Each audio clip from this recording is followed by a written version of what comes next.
everyone, welcome. We're going to be getting started here just in a minute or two. Just going to let everybody filter on in and then we'll go ahead and get started.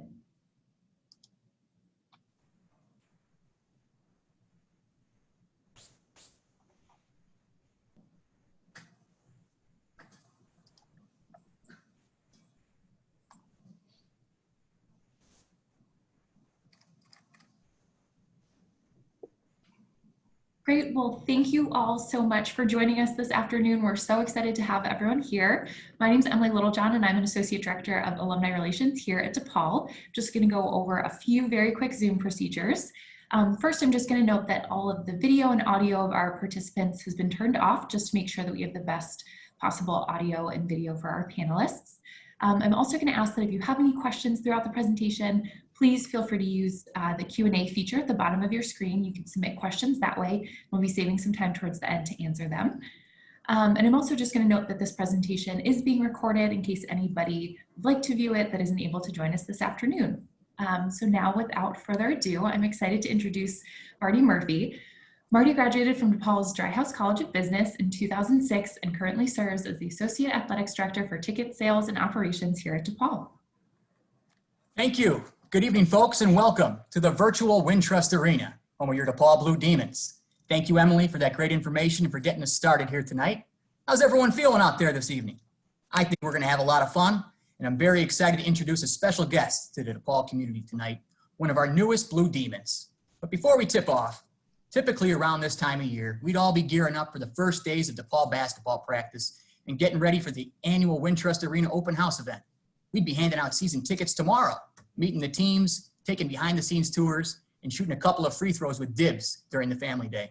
Alumni Weekend wouldn't be complete without celebrating on the Lincoln Park campus with a day filled with DePaul soccer and volleyball taking on our Big East rivals.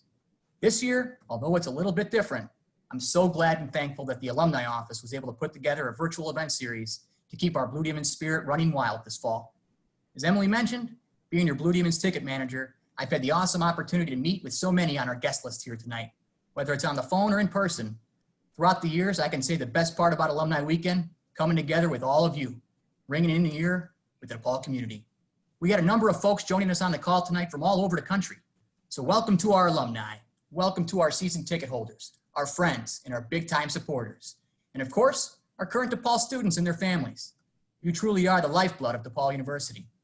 Tonight, I mentioned we're going to take a little bit of time to learn more about our newest member of DePaul Athletics, his vision of the future, and some of those big blue dreams, which every one of you at home are all invited to be a part of.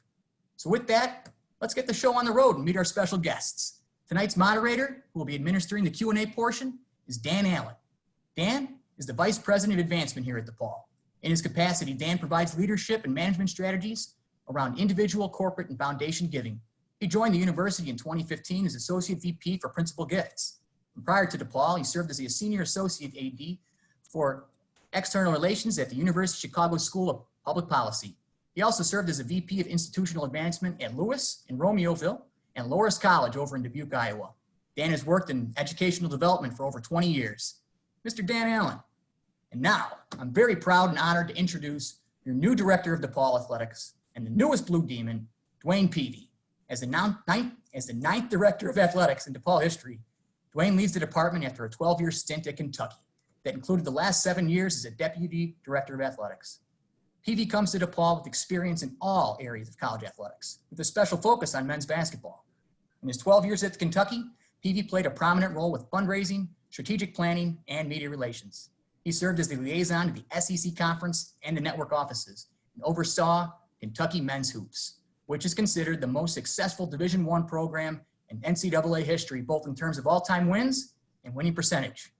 DeWayne received his bachelor degree in accounting from the University of Monteballo and is currently pursuing his master's degree at the University of Kentucky, University of Louisville Executive MBA program. So, without further ado, please join me in giving a warm Blue Demon welcome to both Dan Allen and our new Director of Athletics, who's ready to dream big dreams with you, DeWayne Peevy. Thanks, Marty, and thank you, Emily, as well. Let me just say, when a lot of folks on a Friday afternoon at 4:30 are starting to wind down, maybe downshifting a little bit, you found another gear, Marty. The energy is infectious. So Thank you. Thank you for bringing that to the conversation. And most importantly, let me echo your thanks to the folks who are joining us for the conversation. So our alumni, our parents, our students, I know we have some colleagues across campus who are on the call, but a special thanks to those of you who have supported the university, are currently supporting the university, and particularly those who are supportive of our Blue Demon Athletics program. Financially, buying tickets, coming to games, your support, whether that be via email or to us in conversations at games, it means an awful lot to us. It means an awful lot to our student athletes to have you with us. And so I want to thank you for that, and thank you for spending some time with us this evening. And let me say what a real privilege it is that I was asked to be a part of this conversation with DeWayne. I think you're going to find over the course of the next hour or so, DeWayne's energy and DeWayne's vision for DePaul Athletics is just as infectious as Marty's energy is as well. I had the chance to participate in the conversations that were a part of DeWayne's interview process and us recruiting him to come to DePaul. And I really feel so proud that he's made the choice to join our community, join our DePaul family, and join our great city of Chicago and be a part of everything that is storied about DePaul athletics. So with that, let me turn it to you, DeWayne, and ask you come from obviously one of the blue chip athletic programs and one of the men's basketball programs that if you think about the top 5 programs in the country over time, Kentucky is it. So tell us about why you decided to leave Kentucky and come to DePaul in Chicago. Well, first of all, thank you to you both, Dan, Marty, for that great welcome. I haven't read things like that about myself in a while. So obviously, Kentucky being my last stop really introduced me to this kind of dreaming big concept. Like you said, Marty, with the winning this program of all of college basketball, it's high standards, an infectious fan base that's really inundating what we do every day. I learned how to work at a different pace because things had to be immediate. Some of my background in social media, the innovative side, was bred at Kentucky. But the thing that brought me to DePaul was I wasn't looking for a job. I had a pretty good situation as the deputy AD. I was actually trying to finish the second year of my master's to get that done before I probably start looking for, maybe that first AD job. But DePaul was a special one. And when I saw that job opening, and Jeannie retired, I knew it was in good hands. And, a lot of times when jobs are open, it's broken and there's a reason it's open. So when someone retires, especially someone like Jeannie Poncetta, it's a different situation to come in as a new person because you're not worried about the things that got it to that spot. You're just trying to figure out what can you add to it to get it to another level. And, right away, I knew about the history of DePaul basketball. That was something that resonated with me for being a person that spent most of the last 20 years in basketball. Obviously, Chicago, the Big East Conference were things that just magnified to me right away. But the interesting thing is, as I dug deeper into it, I didn't know about the academic prowess of the campus. Business school, innovation technology, the theater school, off the charts, top 5s and top 10s in so many categories. And I didn't know about DePaul's mission. The diversity and service and mission of this university spoke to me and my family as a great fit. I actually snuck onto the campus 4th of July weekend. My wife's from Davenport, Iowa, which is 3 hours away. So my in-laws are a lot closer now than the 8-hour drive to Lexington. So they're pretty happy. But when I got here, it felt like home. And at that point, even before I had applied for the job, I was really hoping I could get it. It was no longer about selling me on DePaul. It was would DePaul accept me? And fortunately, the interview process went well. I hoped when I left Chicago for the last time as the deputy AD at Kentucky that I have a chance to come back. And so those dreams have become a reality, and it's been great for me and my family. That's terrific. So I want I want to talk a little bit, obviously, about basketball, right? Because as you mentioned, that's an important part of the DePaul athletic story. But we also know that there are so many other sports that we have, and so many other student athletes competing in sports beyond our women's and men's basketball teams. So can you talk to our audience a little bit about that portfolio of programs, and then we'll transition maybe to the basketball programs? Yeah, for sure. I mean, we have 15 sports here at DePaul, and we've excelled at a high level in a number of them. And coming into this process, the one thing about a media relations communication background, you work with anybody and everybody in all sports. And so that helped me along the way. I think a lot of my coaches at Kentucky were calling counterparts here just to talk about, their relationship with me. And I hope I left that at Kentucky, because even being the men's basketball administrator and having that focus, I really worked with a lot of sports. But that's the one thing. How do you tackle DePaul Athletics being the premier sports program in all of the Big East Conference? To do that, you've got to impact all sports, not just men's basketball. Now, men's basketball being a revenue driver can affect the other 14 sports greatly, but we have 10 head coaches here that are driven on success.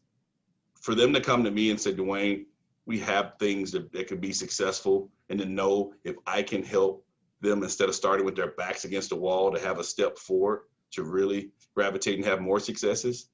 In the conference room next to my office is full of Big East trophies. So I've seen some of the successes in recent history from our sports teams. But there's not a lot of wooden trophies in there from the NCAA.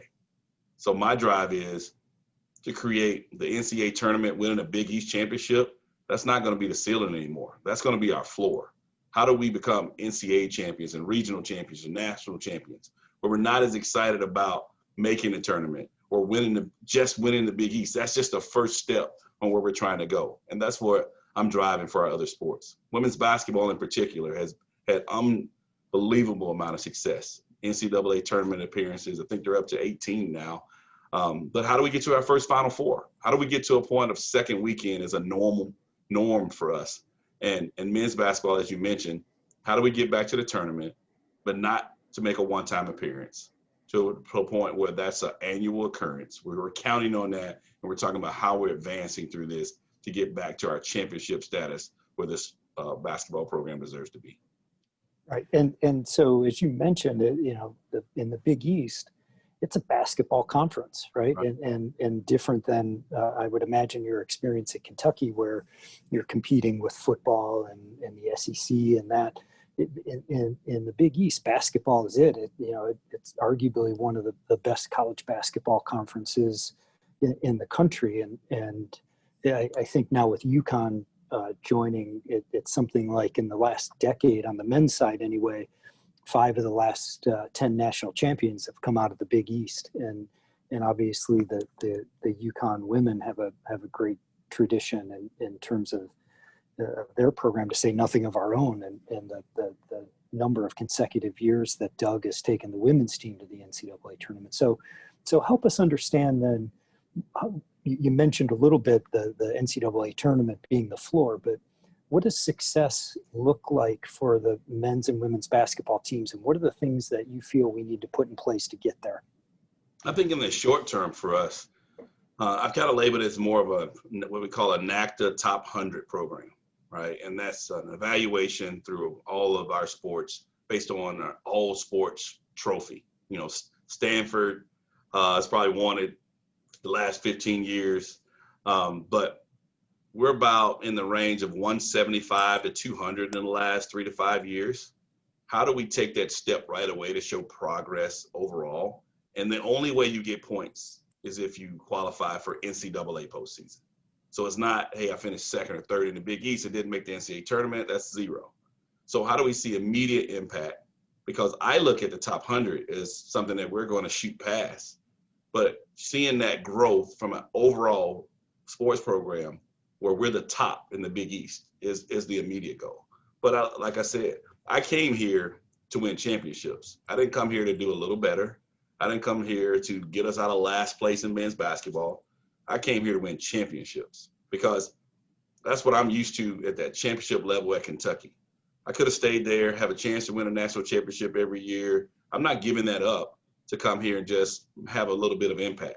I feel like DePaul is on the cusp of big things, and that's just not men's basketball, not just men's basketball. I mean, what our softball program and our history, I looked at, what the growth that our soccer programs can make. We have new coaches in women's tennis and volleyball that have been here about 3 years. Helping Doug Bruno get to the Final Four and embracing UConn coming into the league. We always played them. Now you're probably going to play them twice in league play, another time in the tournament, hopefully. And how do we increase our profile to be one of those women's basketball programs that DePaul deserves to be in that conversation? How do we get into more dynamic events? Maybe it's something we create, but having that kind of impact to a point where all 15 sports, all 10 of our head coaches know that we are equipped, we have the resources to match the expectations of being championship level programs. That's what we're striving for.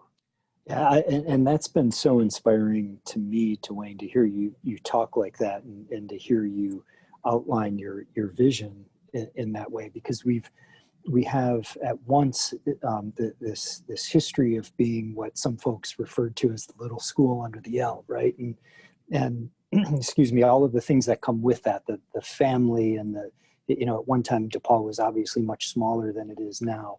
And yet we're competing in one of the most high profile conferences in the country and at the very highest level. And so we have to push ourselves beyond how we've thought of ourselves in the past, and this idea of dreaming big and taking seriously the idea that we can and we should win national championships. We're in a world-class city at a world-class university, and we should expect nothing less.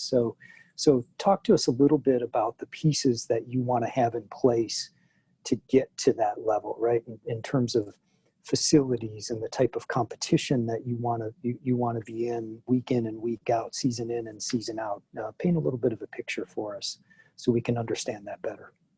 Right. I mean, you probably heard me talk about dreaming big dreams, and that's just not throwing something out there and, thinking about the past and hoping we can relive it. I mean, it's really, what can you really think? I've challenged each of our staff members and our coaches, and I asked them, what does dreaming big dreams mean to you? And a lot of it came back was winning championships, competing at the highest level, having our kids be successful citizens and going out and attacking the world and being where their 4 years here, the best of their lives. But it might have been the hardest thing, but it's so rewarding. And think about what they've accomplished. And so we've been able to do that. I mean, academically, we're probably the top sports program in the Big East by far, from a community standpoint as well. Those things can't suffer. They have to grow too. But what I've done is challenge our staff, our supporters, our alums. I've already done 25 Zooms, one-on-ones, just talking to some of our more prominent alums and supporters, really getting them to understand what we need. And you mentioned facilities. We put together a facility plan, and we have needs because we have to continue to grow that piece. Just because unfortunately we're in a pandemic, but so is everyone else. Maybe this is an opportunity for when we come out of COVID-19, DePaul can knock down that door and be ready to roll, fill Wintrust Arena. Fundraising numbers are at record values. Being able to impact our bottom line, our operating budget is the lowest in the Big East Conference, but our expectations are not there. So how do we get resources to match those expectations? So I'm doing a lot of research, looking at sport to sport, what we do have.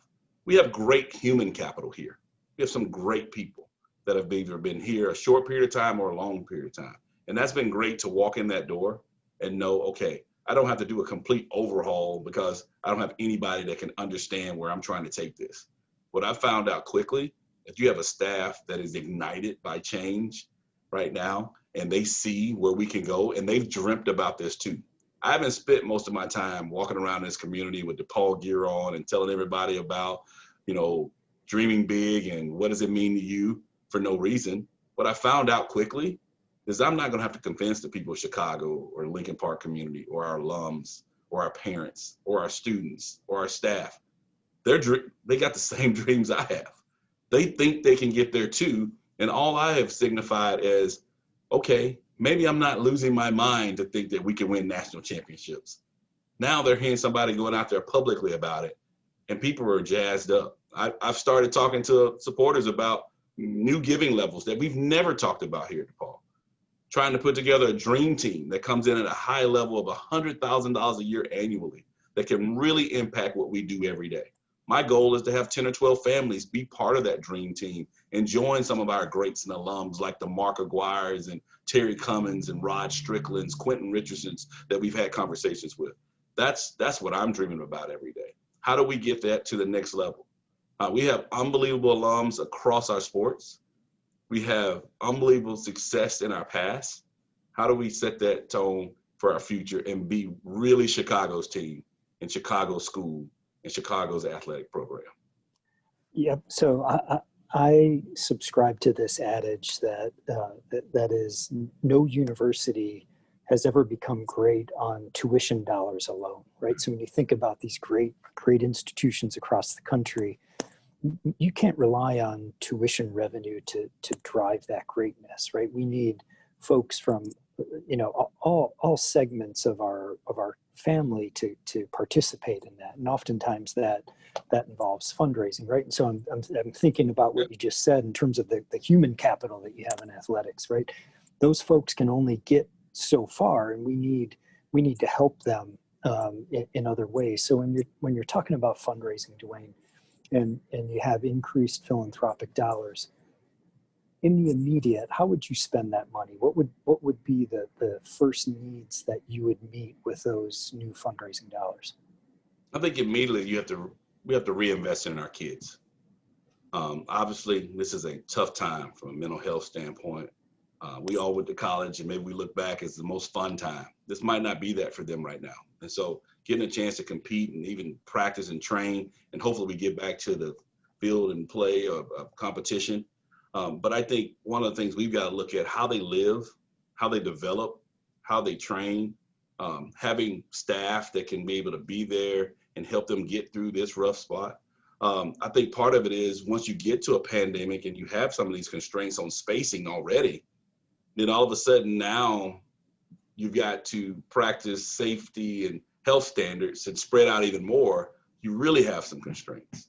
And I think it's just kind of shown us, you're right. We're the tough kids on the block, right? We haven't had it all. We appreciate everything. So my thing is, it's not just that dream team donor that can help us. If you're looking for like, how can I help?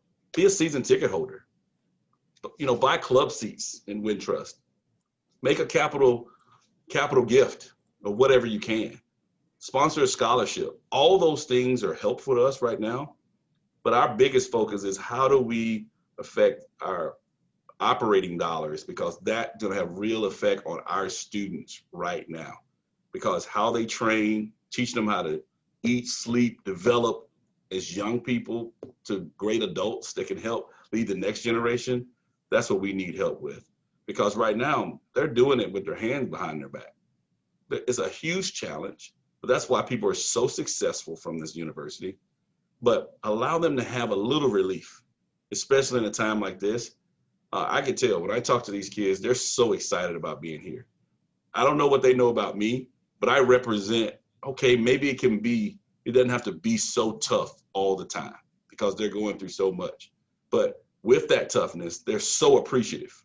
So if I can supplement what we're doing right now, even in a small way, it means so much to our programs, because from a budget standpoint right now, Dan, we've already spent budgets. They're already done for the fiscal year based on what we're able to afford in certain programs, because it's all upfront cost. They don't even have a chance to dream within it. They don't have a list of wants because they know they don't have the monies for it. So just getting to that point to supplement some of our budgets to get to a point where we can be more innovative. Can we use some data analytics in our training? Can we hire a nutritionist? We don't have a full-time videographer or photographer. Those things to accentuate how to help brand these kids. Those are the things that can really impact our program in a short period of time. Yeah, this is why your answer is why I think you're such a great fit for DePaul, DeWayne. This is one of the first institutions that I've worked at where where students are such the focus, right? And in your case, student athletes, right? So a lot of times folks at the university think about other things, right? The facilities and some of the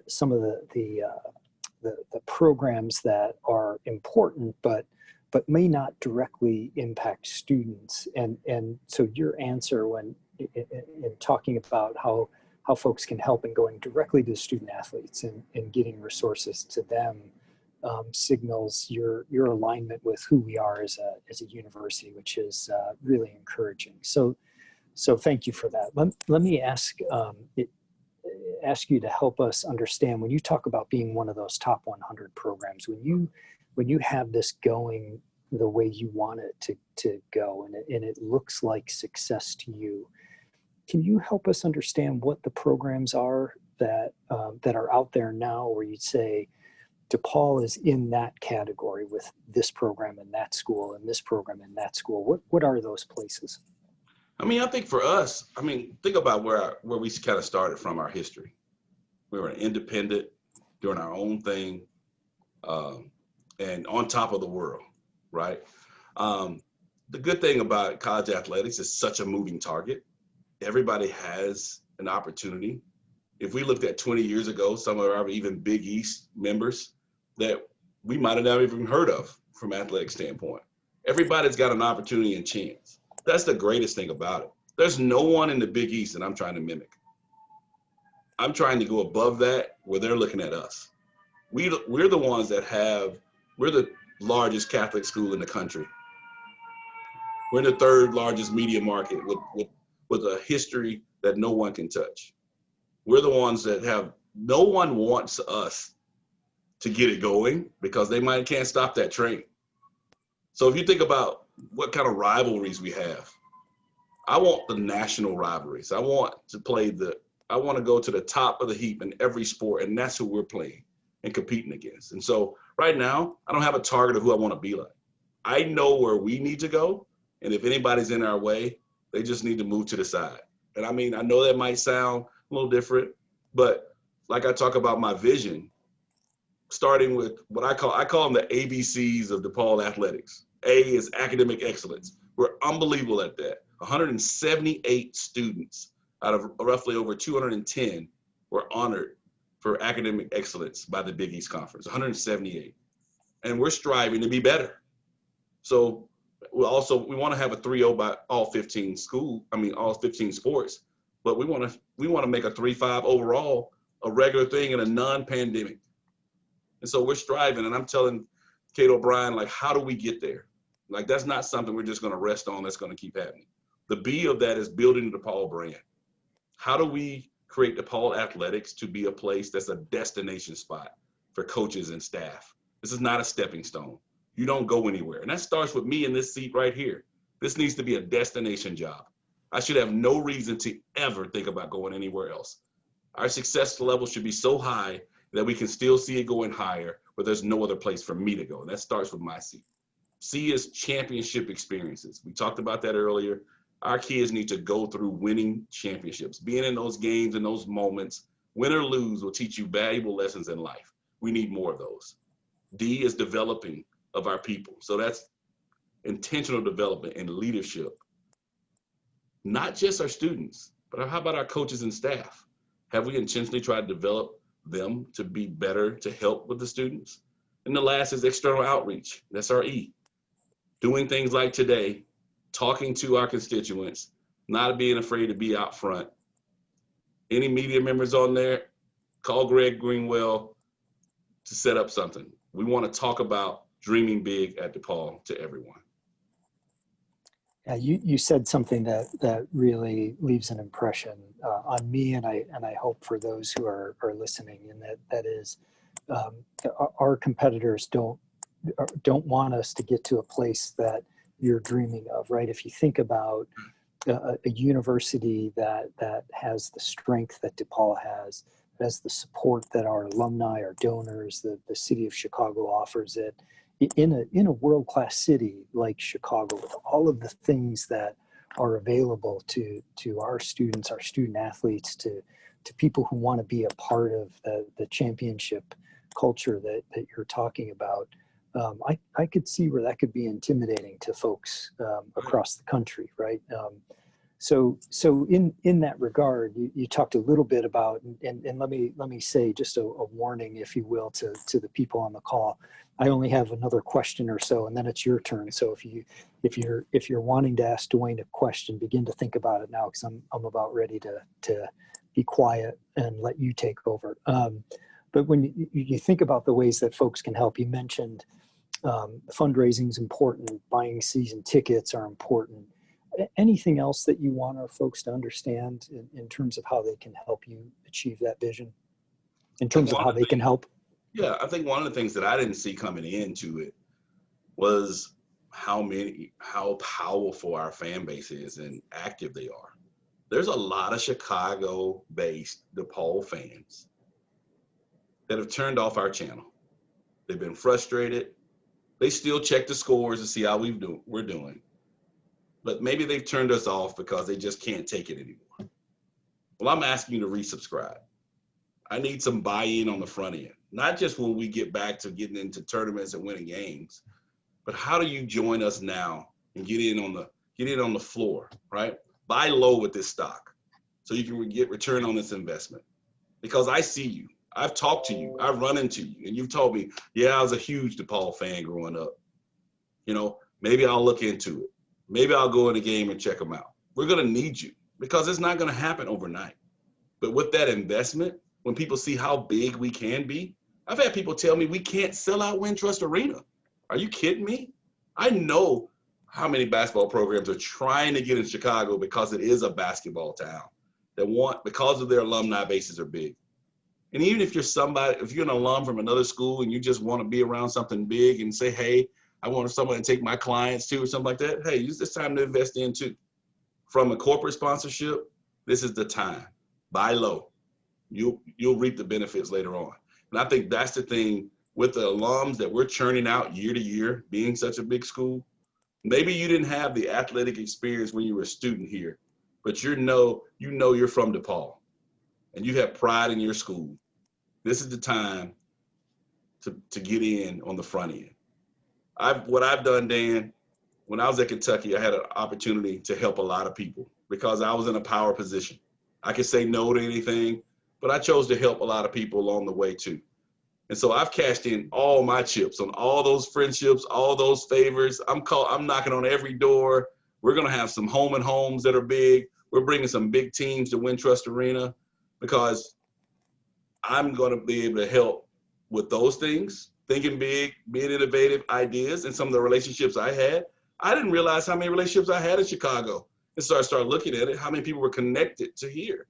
And so I think those things are the things that really kind of caught me off guard because I didn't see it out there on social media. Believe me, I've been getting direct messages from fans. I'm getting emails now. I want to hear more. I want to hear what dreaming big means to you because we're going to kick every tire. We're going to check every tire to see what other thing can we get going here. And I think the sky's the limit. And I think Chicago needs it. You know, after what we've been through in 2020, what better way to start off 21 to really just blow this thing out and everybody see us just rolling down the hill with success.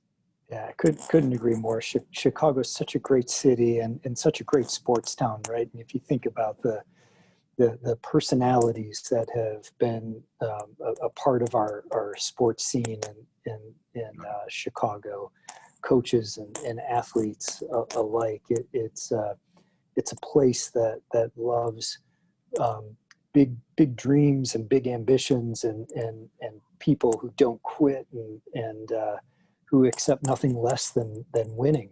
And I can hear that in your voice. And I I'm think excited that's gonna, about it. I hope it comes I through. can hear it. I hear it. Yeah, that's great. I told So our staff, you've got to match my intensity, right? I love it. Energy givers, not takers. So last question. I want to pivot away a little bit from the professional side, but tell us about your family and moving from Lexington to Chicago. And what I'm never spent much time in Kentucky. I'm assuming a little bit warmer climate than what you're finding here in Chicago. Talk about your family and how you're adjusting to Chicago. Okay, well, I appreciate that. So my wife, Allison, we've been married 16 years. Our wedding anniversary was actually on my interview day here in Chicago for this job. So it's also my mom's birthday. So I told him, I said, you can't ruin this day for me by not giving me this job. I have my daughter, Caitlin. She's a freshman at Kentucky State. She's actually turned 20 today. So it's her birthday. So happy birthday to Caitlin. Happy birthday, Caitlin. My son, Braden, he's 13. He's an 8th grader.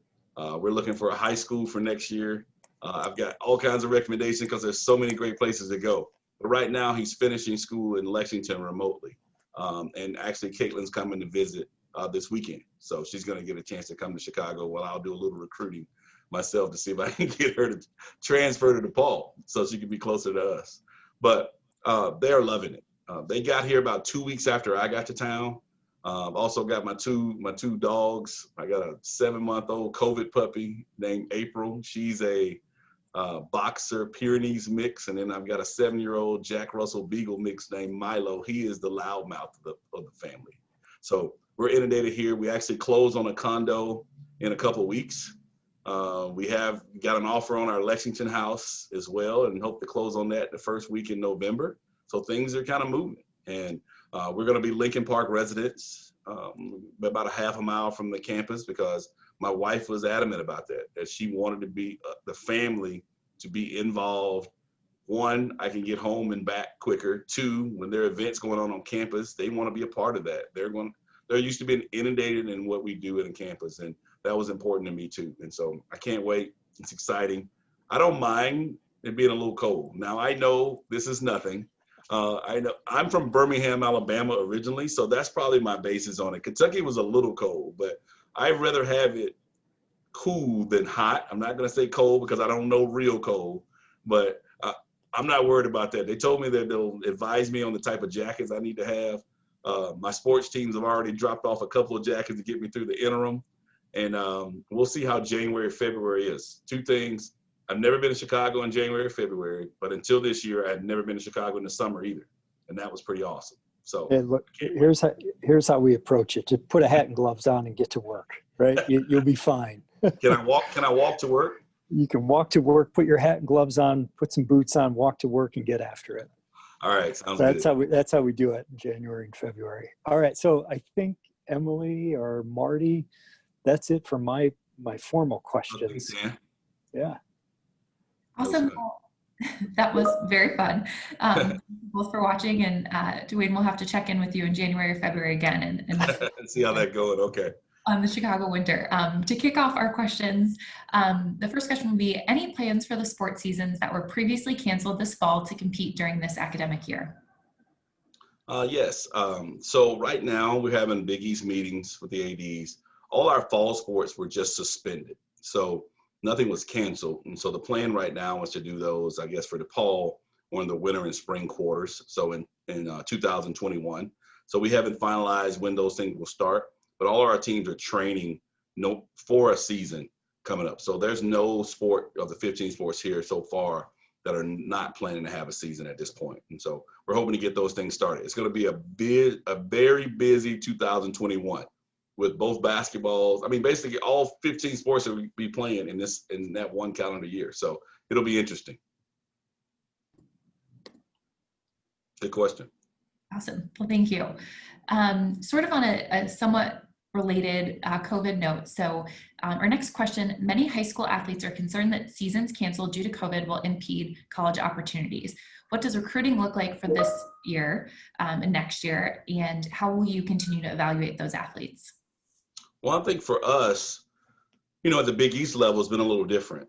I think it actually puts us at an advantage from some of the Autonomy 5, so-called Power 5 conferences, because you can't visit on campus. We can't go out to do home visits.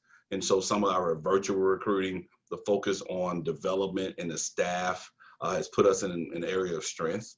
Men's basketball in particular, the Big East has probably had one of the strongest years as a conference in recruiting, and we're having a good recruiting class as well. Signing day is coming up early next month. I think from that standpoint, recruiting is going well. Now, obviously, I have a son that's going to be close to being a high school kid, and I can understand if you feel like you're not being seen or recognized, but the roster spots and the scholarships are still going to be there. Now, everybody's restricted, which helps, but I just say, just be innovative. They have the good websites that sends out the footage and highlights and different things. But from what I'm hearing from my coaches, they know who's out there, and they just got to work a little harder, doing a lot more Zoom recruiting and recruiting visits that we're getting really good at. If you've seen our virtual tour, make sure you check that out online. Those are some of the things that we've used, some of the drone footage and things of that nature to help with recruiting, to give people a virtual visit to our campus and showing off Lincoln Park. Hey, what better way to do it to a lot more people because I can do it virtually.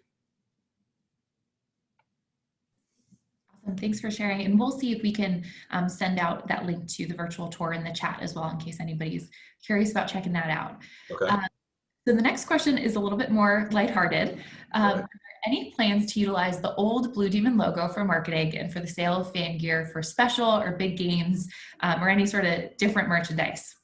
Well, I did ask some questions about it. One, I wanted to see if we still own the trademark licensing for the logo, which we do. I think it's a great logo that we could use from a historical standpoint, whether it's throwback games or uniforms. So talking to our partners like Nike and Kara Lacano and our staff about, what can we use it for? Maybe we use it as part of our a dream team uniform line that we want to do. We give a chance for our fans to help invest in what we're doing, but also show off Billy Blue Demon. So funny little story, a friend of mine had visited here a while back and had a cup, a big mug, and it's got Billy Blue Demon on it. And that was what I took around with me for either my Zoom interview, my interview in Chicago, as one of my good luck charms, to hope would lead to me to being your athletics director. So I'm all about Billy Blue Demon for sure, Dan. I love that. And I probably don't need any more DePaul merch, but if we do get some, I don't know that I can say no. Might change your mind? Okay. Our next question is, how will you develop a connection with former DePaul athletes? This person specifically says not only men's basketball and women's basketball, but help build stronger connections there and create more opportunities. Well, we're already starting down that line. I talked about some of the men's basketball conversations early on, but through the help of our development staff and our coaches, we're actually setting up alumni huddles right now. I mean, all we can do is virtual. Obviously, we don't have any events right now, but it's a great time to kind of have mini reunions, so to speak. And so I've asked each coach to set up an opportunity for me to meet as many alums that want to be on. We actually have a Zoom for men's basketball this Sunday for people that haven't had a chance where we had a one-on-one, but we're scheduling those now for all 15 sports. And so that's fun. Being in athletics my whole life, basically, I think that's a fun way, a unique way that they can meet me and, we can go back and forth. And I like to know some insight from them because, what do they see in the program? What does dreaming big mean to them? Because I really want to help us all feel that success. Great, thank you. Next question, what will you do to return the program to the great years of Ray Meyer? Well, I think the biggest thing direct of that, I'm assuming, just reflecting on men's basketball in particular with Coach Meyer, is really, how do we, one of the things I've talked to some of his former players just to get a sense of our history and what made us so special. And I think a big part of that is the recruiting base of Chicago, how that fits into that. And I think that's going to take a lot of different efforts. One, we need our alums and our Chicago natives in particular to be true ambassadors to this program. They love DePaul. And I'm asking them to be more intentionally involved. And we've been talking about some plans on how we do that. And so that's going to be to come. But I want the kids in our community to look at DePaul as the place I want to go to before they even think about starting going to college. But we got to give back. We've got to give back to the community too. I've talked to Nike about, how do we get involved in the Boys and Girls Club that you've invested in Chicago with our young people directly with DePaul Athletics? How do we get more involved ourselves? I mean, we got great community efforts. We just started, a new Dibs Kids Club. How do we get more involved from the start at the grassroots? But also, how do we signal that things are different here now for the kids that are recruitable age or about to go to high school? And those are the impacts and discussions we're having right now. But I think the alums have a big say in how quickly that can happen. Because it's one thing for me to go up here and talk about DePaul basketball and we're going to be back and we're going to get things going. But when you see people that that you've loved, that you've rooted on, that you have all your faith in, not somebody just been here 46 days, somebody that you've known for the last 40 years that you've admired, saying those same things, that's where it resonates and changes. And so everybody I've talked to from an alumni standpoint, they are all in. And so I'm doing a little bit of recruiting on my own, kind of re-recruiting our own Blue Demons back into the fold to help be a part of my dream team. Awesome. Sort of on a similar note, or I guess a nice transition. The next question is, Chicago routinely turns out 4- and 5-star athletic talent at the high school level, particularly in the public school league. What does DePaul need to do to become more of a viable and enticing choice for these young athletes? Well, I think that one's pretty simple. I won't really elaborate on it. Is what do we provide for them? Why do they want to make the trek to come to DePaul? And we've got to be able to answer that question in a big way in a short period of time. One, we've got to lock in the recruits that we have. We got to get to signing day with the verbal commitments we have. But for future kids or spring signees, we need to signal things are really different versus me just talking about it. And that's not just wins and losses on the court, but pure, true investment. And that's some of the things I talked about with our alums, what we're doing innovatively, some of the fundraising, the season ticket campaigns. I'm ready to get into a point, figure out what we're going to be doing at games this year. Are we going to have, right now, we're trying to get to the start of the season. We're likely not going to have fans to start. How quickly can we get to a point of fans and how many are they? But as soon as we know where we are there, let's quickly start talking about season ticket campaigns for 2021-22. And what are we doing with the schedule? How are we putting us on that stage to be one of those schools, to be that big brand that DePaul needs to be? Those are the things that are going to attract those 4- and 5-star athletes. My last 12 years at Kentucky, those recruitable athletes, I spent times with families,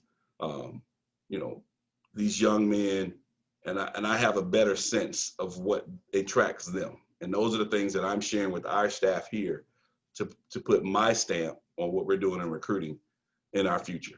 And so it's all what we can do together. It's all one family, our staff, our alums, our fans.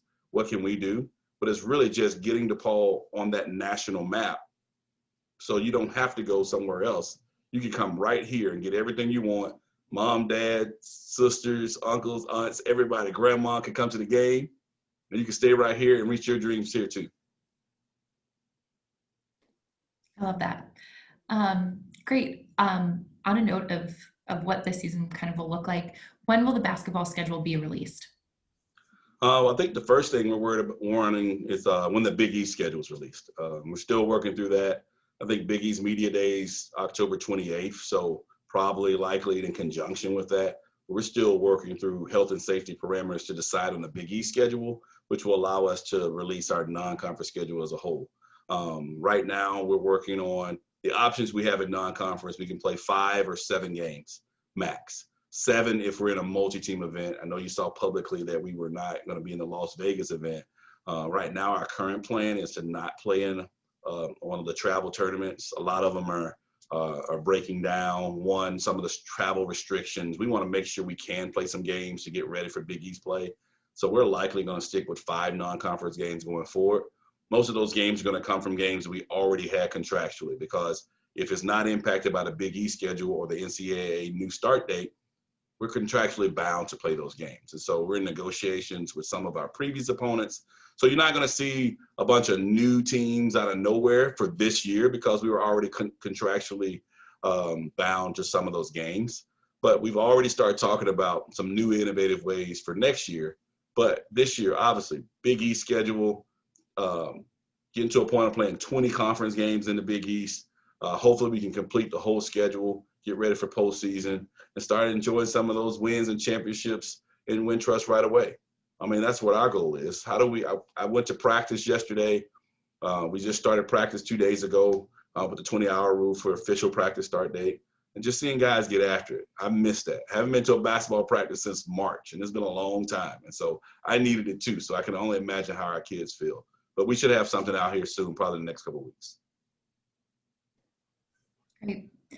Our next question is, would you please tell us what the 15 athletic programs at DePaul are? Because this participant said they didn't know we had that many. Okay. Well, what's probably throwing you off is track and cross country.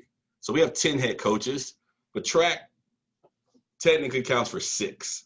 So there's men and women's cross country, there's men and women's outdoor track, and then there's men and women's indoor track. So that's probably what's throwing you off. So those are the 6.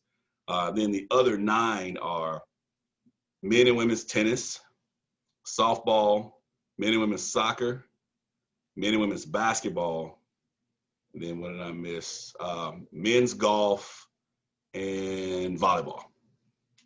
So those are the 15. Awesome. Didn't mean to give you a quiz or put you on the spot. No, I mean, I should know those. Great. Next question. Any chance we can get some away games scheduled in the Texas market, Dallas or Houston maybe, for the alums who live in the area? I will definitely put that on our list. I'll definitely put that on the list. We're looking for big tournaments in our future. So we'll make sure we look at those markets, those big TV markets, and some of the places that we'll put on our radar. Oops. Great. And then for our next question, one person said, we need more DIBS involvement. Okay. Any thoughts on DIBS's role this upcoming year, or more marketing or involvement from DIBS?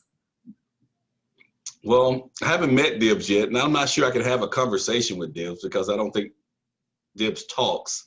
But we are definitely using DIBS more.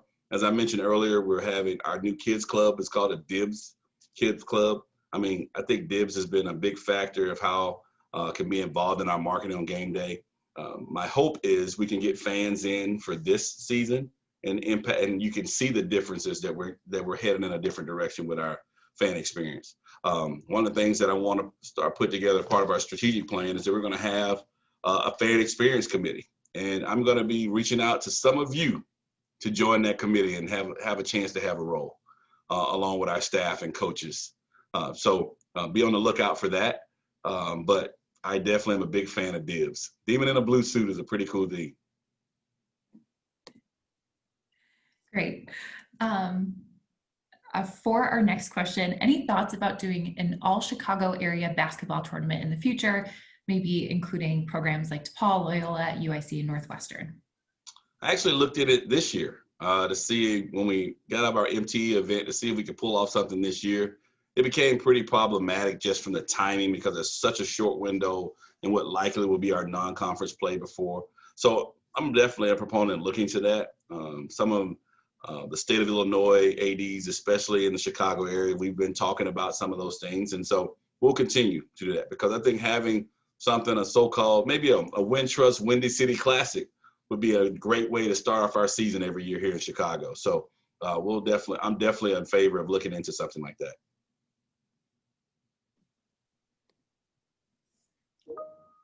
Awesome.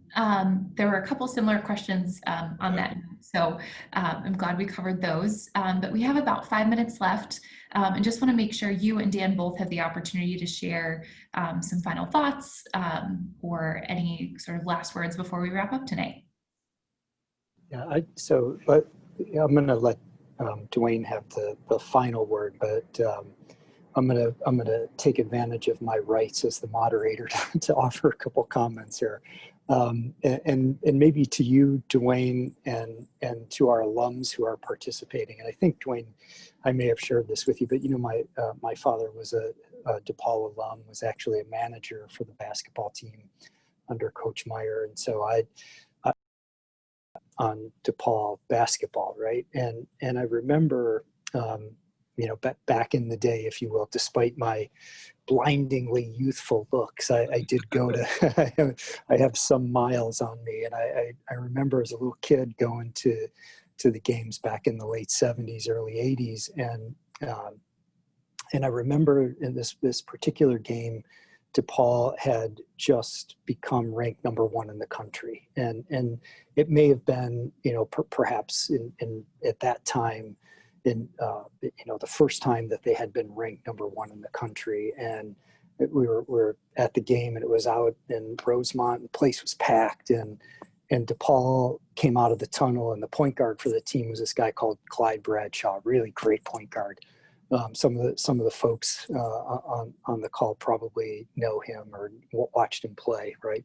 Knew of him. And Bradshaw came out of the tunnel. He led the team onto the floor, and he held his finger up, number 1. And I remember I looked at my dad, and he was just glowing with pride as an alum, a guy who came from that little school under the L, and here his alma mater, his basketball team, was ranked number 1 in the country, and the point guard was leading him out onto the floor with that number 1. So I really have so much confidence in you, DeWayne, that our alums are going to feel that pride again, that pride that I saw in my dad as an alum, and not just with basketball, but across all of our sports, that championship level caliber competition and culture that's going to make all of our alums who are listening in tonight so proud to be associated again. So I'm really thankful that you chose to come to us, and I'm so looking forward to working with you. So I'll leave it to you to have the last word.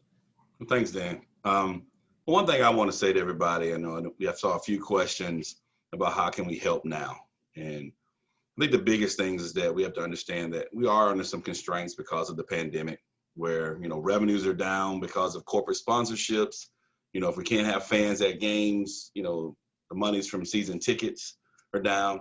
And we've been talking about where we're trying to go in the future, but we obviously, right now, we're having to take a little bit of a step back before we can even step forward.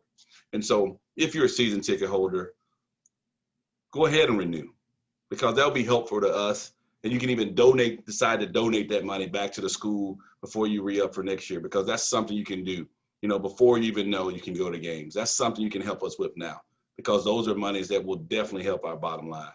But I think the biggest thing is bring another friend into it, not just as a season ticket holder, but everybody's got somebody they know, whether it's a classmate or a community friend that's been a DePaul fan in the past, that has just kind of given up on us.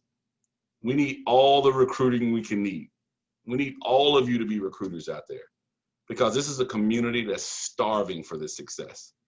I can tell you, I've been on the job 46 days, right? I have a 90-day plan, I'm halfway through, and I better hurry to get a bunch of boxes checked, right? But what I've seen in this community already, whether it was downtown, South Loop, West Loop, Lincoln Park, the same message I'm getting from everybody is that, man, I really would love to see DePaul get it back going. And keep in mind, we've had successes and championships in some other sports than men's basketball that have given us a glimmer of hope in how it can be. But if we can get basketball going, can you imagine if we can get the funding that can help our softball program, that can help our women's basketball program, men and women's tennis, volleyball? Right now, they're not getting anything from men's basketball. So those are why we talk about basketball so much in those pieces, because it can affect so many things. But all of you can affect us in that way too. We've done a lot with the little. It's like Dan said earlier, we're the little school under the L, right? So we come back with guns a-blazing, but we can have huge impact if we can just supplement what we're doing a little more. And that's not just your dollars, that's your attention. That's what you're doing on social media. So listen up. When we launch these plans, we need you all to show up and get after it. We're going to get integrated back in this campus too. When it opens up and we get students back in this campus, we're going to invest in what the students are doing every day, so they're investing in our events too. It's going to be reciprocal. We're not just going to ask the students to show up at our games. We're going to invest in what they're doing too. And so I can't wait till we just get out of this COVID-19. But while we're in it, there's so many things we can do to get things in place for our future success. And so I really just appreciate everyone's time today. I hope I didn't ramble too much. I hope you share some of my dreams and that I'm not losing my mind, because I had one day, I want to share this real quick.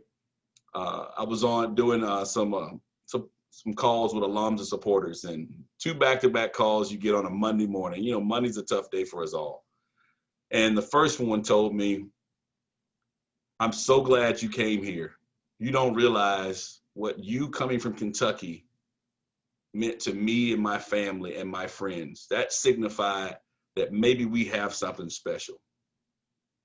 And it's basically just seeing what I saw from the outside is what he was saying. The second call I got was basically telling me, I've already seen it. You're going to retire here. We're going to be successful. Your dreams are going to be a reality, and I'm going to help you accomplish those. What better way to start off a Monday? And so to know that you're in the right place, that you made the right decision, you have a lot of people that are feeling the same love that you feel tenfold, because you guys have been through the struggle. You guys have been through this year and year with us. Hang with us. Stick with us. We're going to be back. And I've enjoyed every minute of this. Go Blue Demons.